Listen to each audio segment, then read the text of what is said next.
When you about to make a YouTube video and you have to get comfortable for the camera. Part 1.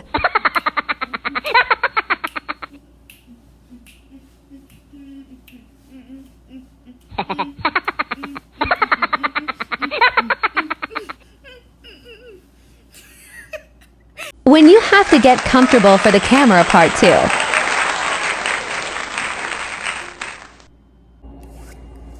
What up, this your girl Queen Benz. For anyone that's new to my channel, welcome. Don't forget to like, comment, share, subscribe. With that being said, based off the title of this video, we're going to talk about the 3 weeks of quarantine plus the P days, which is pretty much before boot camp, and also how I lost my social security, sadly. At the airport on my way to boot camp is when I lost it. The first day that I left was August the 9th, 2021. Shit. On this day, I was nervous, scared. My anxiety was most definitely off the roof. But most importantly, I was excited. I was literally shaking very uncontrollably. I had said goodbye to my family and hugged them for the last time before I went off to boot camp. Now, for anybody who knows me, who's been around me throughout my process or my journey, knows that it took me a really long time to actually join the Navy, because, you know, it took from me failing the ASVAB to me freaking out and going ghost to me actually taking it and passing it. Also, just in case you haven't checked that out already, I have made more than one YouTube video on that and how everything went, including my oath of enlistment that I had done. So getting back to the story, we took a long drive. Well, it felt like that anyways. We took a long drive to Bel Air, where I filled out a lot of information and picked up other recruits. Then we drove to Annapolis, Maryland, so that the next day we can go to MEPS and also go to the airport.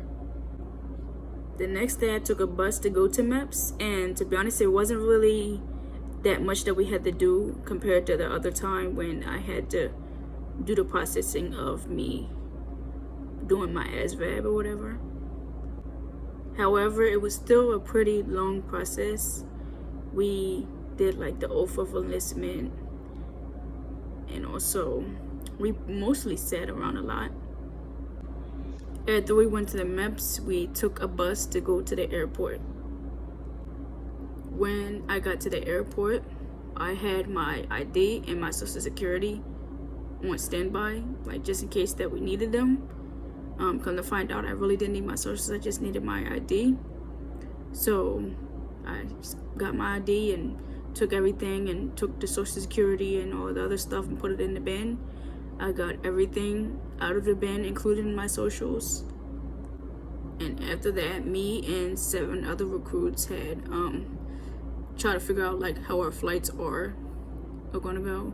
And also like we decided to plan like where we wanted to eat, because we had gotten like these utility checks so that we can be able to eat.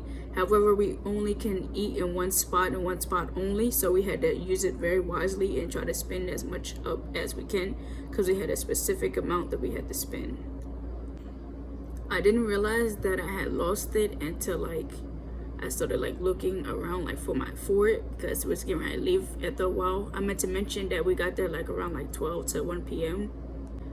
My flight is supposed to leave by 3:53. So after I realized that I didn't have it, like I immediately like started looking around. I like checked all my bags. I went to the bathroom. I retraced all of my steps and all of that, including going to the desk where I had checked in to put my stuff in a bin, and my social security wasn't there. They found somebody, they had somebody else's in there, but it wasn't mine, so it wasn't there. I had eventually came to the conclusion that maybe there was a possibility that when I was eating and I went to throw away my trash, I could have accidentally thrown it in there with it, because that's the only other place I wasn't able to look. But of course, by the time I like realized that that could have been where it went, it was too late, because of course I can't really check trash. So yeah. while all this is happening, my flight winds up getting delayed all the way until 6 o'clock. It kept on changing, and then eventually we did get on a plane, and like it started moving and it like spin around, but then like they immediately went back to the airport and they said how Chicago had canceled their flights to and from there because there is a tornado watch that was going on that day. So we got off the plane and we went back to the airport, and we were pretty much stranded because all the numbers that they told us to call were not working.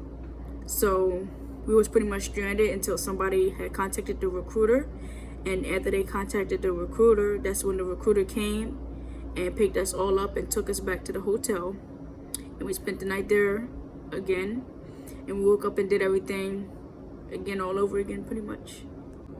Then we eventually got on a plane the next day. I actually had a roommate that time, and my roommate was very cool. When we got to the airport and we went down there to where they were at, they had us line up into rows and stuff like that, and they like checked our socials and all of that. And after a while, like once we had to go on the buses, they told us to run. They was like, let's go, run. And then they kept on screaming, why are you walking, run, let's go. And then we get on the bus. We had to like take a lot of clothes and, you know, toiletry items and put it inside like our sea bag and stuff like that. Of course, we pay for like pretty much everything. So we put it in our sea bags and stuff like that. And then we had to call our families, and we had to say like this little script that they had on the paper that we had to say. And this is the part where I got like really like emotional and teary-eyed because reality sunk in, and it made me like really realize that this is what's really happening. Like I couldn't believe that this was actually happening. They took our phones and all of the other stuff that we had, and they put it in boxes.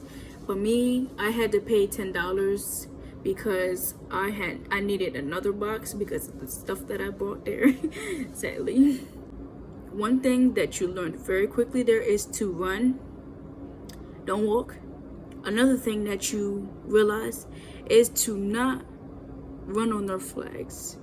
I repeat, do not run on their flags. And as far as the flags are, they're literally tiles painted on the ground.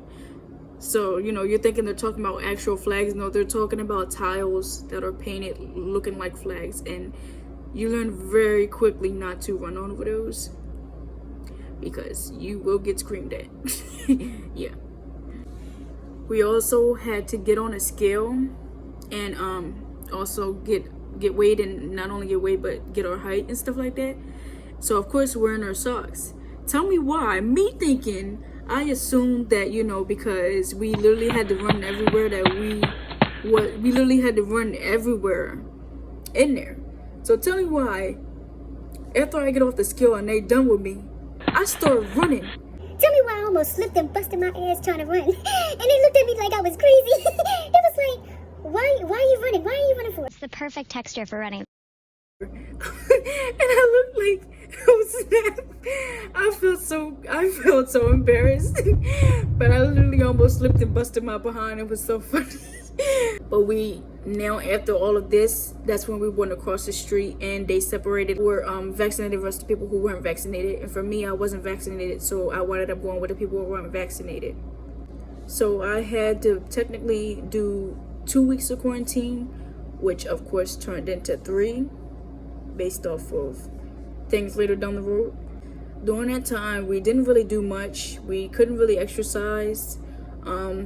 Of course, we did some classwork. We got to sit outside for like an hour, and we got to watch like all the other like recruits that had started the bootcamp process. We just sat there and watched them march by. We couldn't really sleep unless it was time for everybody to go to sleep though. We ate bagged lunch. We ate bagged food, which for years we called them bag nasties. The dinner was my favorite one out of all of them.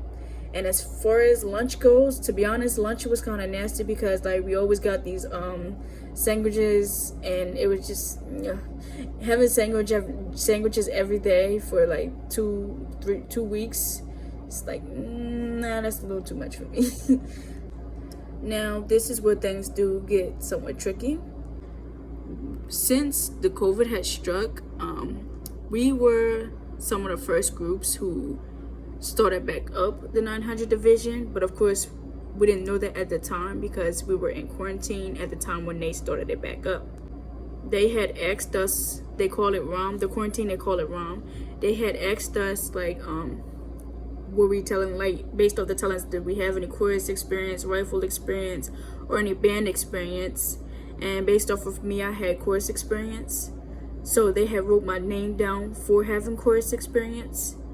And we wound up being, after the 2 weeks, we wound up being separated from the people who, you know, didn't sign up for anything like that. And we wound up being, without us knowing, we wound up being in a whole 900 division. And we didn't know until we started speaking amongst each other. And then we realized that everybody that was in there had signed up for some type of talent or whatever that we had, and wound up being placed together. We had to wait a whole extra week to wait for other people to fill our division up because we had a very big division. And then after that we started P days, which is like a whole week of where you get your shots and medical and all that, which does not count as boot camp. But of course I didn't know that. I didn't know until I got there that P days don't really count as boot camp process, so it's considered 0 week because it doesn't count as boot camp process. You can also get in a 900 division if you have a high ASVAB score as well. There was also like people, once we joined that group, there was already people there before us, so that's how we was able to figure out more information while we was in there, is because there was already people who's been there longer than we've been there, who's been waiting for us and other people to start that as a whole division. So that's basically a whole month so far, and boot camp hasn't even started yet. Now when it came to my socials, I had went to my recruiter, and he like had like, you know how like they take a copy of your social security when they need it for specific things. So they had took a copy of my social security, like, and so I was able to print that out, and they used that to prove that I had at least had it before I got to boot camp. Because I'm glad that is the case, because if that wasn't the case, I probably wouldn't have been able to continue on the process of boot camp if I didn't have that, because there's no proof, and I didn't have my birth certificate. So that's my advice, is if you do go to boot camp, like to have like an extra copy somewhere on the side, and also bring like your birth certificate, like some proof of who you are, so that way, you know, you don't get stuck in a sticky situation like that to where you had to, you know, go through all of that extra nonsense. However, overall, it really did allow me to see myself in a different light. It showed me just how capable I really am. It taught me patience, took me out of my comfort zone, and showed me how much a person can really grow. With that being said, this is the end of this video. I will be posting another video of my bootcamp experience, so be on the lookout for that. If you haven't already, don't forget to like, comment, and subscribe. Thank you for watching. I love y'all and hope that y'all enjoy y'all's day.